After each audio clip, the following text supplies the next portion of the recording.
नमस्कार दोस्तों, आप सभी का नमस्ते। स्वागत है हमारे YouTube चैनल @AY789 में। आई होप कि आप लोग अच्छे होंगे। आप लोगों के साथ फिर से हम एक नए वीडियो में जुड़ रहे हैं। ये हमारे बड़े ब्रदर हैं।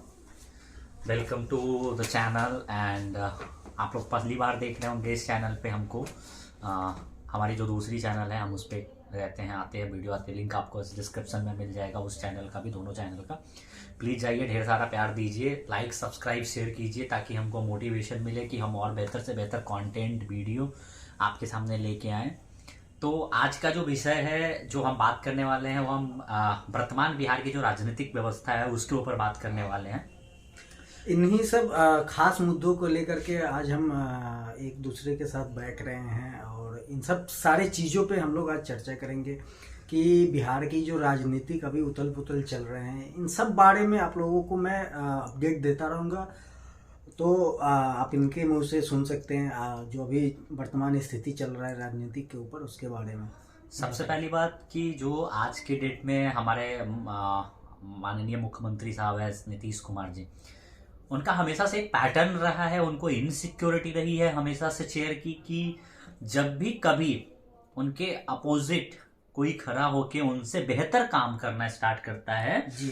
तो उनका हमेशा से ये पैटर्न रहा है कि वो चीजों को टैकल नहीं कर पाते। उनको लगता है कि कहीं उसका कद उससे बड़ा है। उनसे बड़ा ना हो जाए, जी। जो कि स्वाभाविक है। वर्तमान के समय की अगर बात करें, जब उन्होंने आरजेडी के साथ गठबंधन किया था जी 2022 में, उसके बाद से तेजस्वी यादव की जो वर्क पॉलिसी रही है, उनका जो एम्प्लॉयमेंट के प्रति जो उनका एक फोकस रहा है जी, वो एक्चुअली जो बिहार में अभी जॉब निकल रहे थे, चाहे वो बीपीएससी का, टीचर्स का जो बहाली निकला था, उन सब चीज़ों पे एक्चुअली वो ज़्यादा फोकस कर रहे थे थ्रू आउट कि वो जो सरकारी जॉब है उन सब चीज़ों पे ज़्यादा जो भी मैनिफेस्टो वो लेके आए थे, जब जो वो लेके जनता के बीच गए थे चुनाव में, आरजेडी जब अकेले चुनाव लड़ी थी, जी जी। तो कहीं ना कहीं तेजस्वी यादव को वो सारी चीजें, उनको पता था कि हमको उस मैनिफेस्टो पे भी काम करना है, क्योंकि हमने जनता के बीच वादा किया और 2024 में फिर से हमको जनता के सामने जाना है, राइट। और आज एक छोटा सा ही आप देख लीजिए, जब आज एनडीए सरकार की पहली कैबिनेट मीटिंग हुई है, उसमें जो एक्चुअली 4 कुछ एजेंडा पर मुहर लगा है, जिसमें एक हमारा बजट शस्त्र जो पास होता था 5 फरवरी का, उसके ऊपर भी आप इनके मुंह से सुन सकते हैं। तो बजट आप जैसे देखेंगे, इस राजनीतिक घटनाक्रम से जो आम लोग है, जो पब्लिक है, जो बिजनेस टर्नओवर है, जो लैकिंग है, उसमें बहुत ज्यादा इफेक्ट पड़ता है। जो चीजें हमको समझ में नहीं आते हैं, एक आम नागरिक को, एक आम जनता को ये चीजें समझ नहीं आती है कि एक पार्टी जब अपना पाला बदलती है तो उससे क्या इफेक्ट पड़ता है उस राज्य की व्यवस्था पे, उस राज्य की कानून व्यवस्था पे, उस राज्य के विकास पे।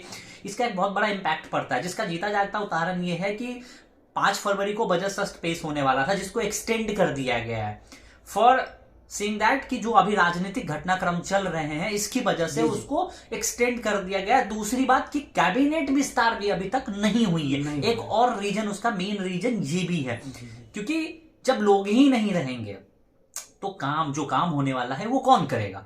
मेन मुद्दा ये है। दूसरी बात मैं ये बोलना चाहूंगा कि और इस पे मैं एक और बात आप लोगों को आपको बताना चाहता हूँ कि जब भी नीतीश कुमार बीजेपी के साथ जुड़ते हैं, तो जो महागठबंधन की सरकार थी, पहले लालू प्रसाद यादव हो गए, चाहे तेजस्वी प्रसाद यादव हो, उनके ऊपर कोर्ट के तरफ से काफ़ी प्रेशराइज किया जाता है हमेशा। आप कभी भी, पिछले बार भी जब ये चीज़ हुआ था घटना, तो उसमें उनको ईडी का नोटिस आ गया था। अभी हालांकि लालू प्रसाद यादव जी को भी ईडी ने 10 में बुला करके पूछताछ भी कर रहा है आज, और कल तेजस्वी प्रसाद यादव जी को भी बुलाया जाएगा, उनको भी समन किया गया है, नोटिस भेजा गया है। राइट।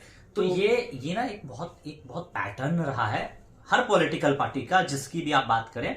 बीजेपी इससे कहीं इतर नहीं है। बीजेपी का भी सेम स्टैंड रहा है कि जब वो सत्ता में आई है जेडीयू के साथ स्पेशली, तब उन्होंने आरजेडी के खिलाफ अपना एक स्टैंड रखा है। चाहे वो किसी भी घोटाले का, ऐसे नहीं है कि बीजेपी में लोग वैसे करप्ट लोग नहीं है, जेडीयू में वैसे लोग नहीं, सृजन घोटाला जैसे बड़े बड़े कांड हुए हैं जेडीयू में जिसका अभी तक कोई इन्वेस्टिगेशन नहीं है, और अगर इन्वेस्टिगेशन है भी तो उसका कोई रिजल्ट किसी को पता नहीं है। जी सही बात है। तो कहीं ना कहीं एक व्यक्ति विशेष को लेके या एक पार्टी विशेष को लेके भी चीजें की जा रही है।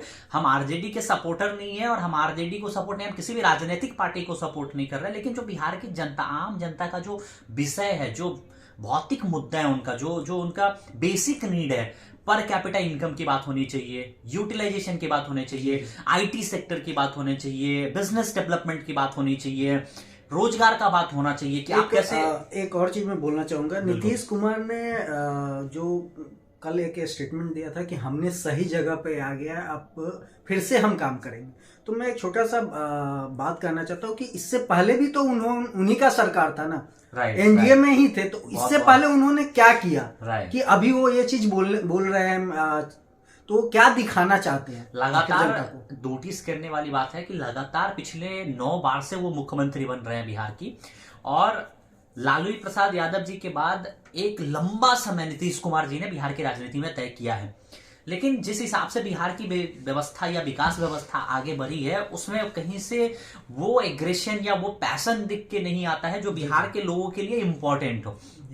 और शायद यही बात है कि चिराग पासवान का कंपैटिबिलिटी उनके साथ नहीं मिलता है। उसका वन ऑफ द रीजन ये है कि नली गली, नल जल योजना, 7 निश्चय योजना, ये कहीं से भी डेवलपमेंट नहीं है, ये बेसिक नीड है लोगों का जो आपको करना ही करना है। डेवलपमेंट तब होता जब बड़ी बड़ी आईटी कंपनियां आती, डेवलपमेंट तब होता जब हमारा स्टेडियम बड़ा होता, डेवलपमेंट तब होता जब बहुत सारे फैक्ट्रियां खुलती, एम्प्लॉयमेंट लोगों को मिलता, पैर कैपिटा इनकम लोगों का बढ़ता, एम्प्लॉयमेंट तब होती। आज के डेट में सबसे ज्यादा अगर कहीं पे कोई मजदूर है तो वो बिहार के लोग हैं, जो बाहर जाते, जो प्रवासी मजदूर जिनको आप बोलते हैं, जो दिल्ली, मुंबई, बैंगलोर। इस पे भी हम एक चीज और बताना चाहते हैं, इसका मुख्य कारण है बिहार की महंगाई।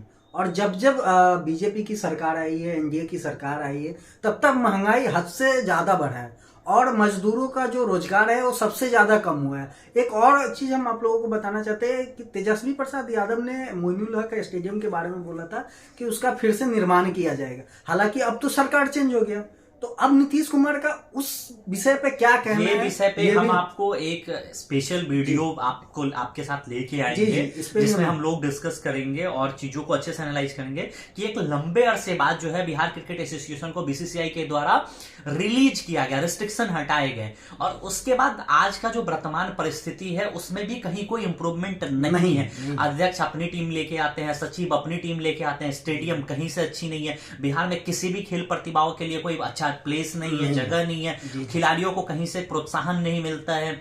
अगर उनके बेसिक नीड को पूरा नहीं किया जाएगा, उनके बेसिक चीजों को नहीं दिखाया जाएगा, उनको एक्सटेंड नहीं किया जाएगा, उनको लेवल तक लेके नहीं किया जाएगा, तो कहीं से भी प्रतिभा आगे निखर के नहीं आएगा। अब बिहार में बहुत प्रतिभा है जिसको हम शायद देख नहीं पाते, लेकिन ये एक अलग टॉपिक है, इस पे हम अलग वीडियो लेके आएंगे, जो वीडियो आपको इसी चैनल पे मिलेगा।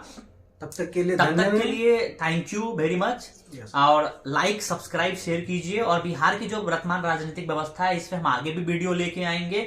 अभी जैसे जैसे हमको अपडेट मिलता जाएगा हम आपको बताते जाएंगे। मंत्री परिषद का गठन कैसे कैसे हो रहा है, बीजेपी को कितने मिल रहे हैं, हमको कितने मिल रहे हैं, और जेडीयू को कितना मिल रहा है, ये भी हम आपको बताएंगे। और अभी भी तेजस्वी यादव जी का एक लास्ट स्टेटमेंट था कि बिहार में भी खेला होना बाकी है, तो देखिए आगे क्या क्या होता है। जोड़ तोड़ की राजनीति। और उन्होंने एक चीज और बताया है कि हम 2024 में जदयू का नामो निशान मिटा देंगे। राइट, ये भी एक बहुत बड़ा स्टेटमेंट है, आज का ही ये स्टेटमेंट है। राइट जी हाँ, तो इस सब चीजों पे बात करेंगे।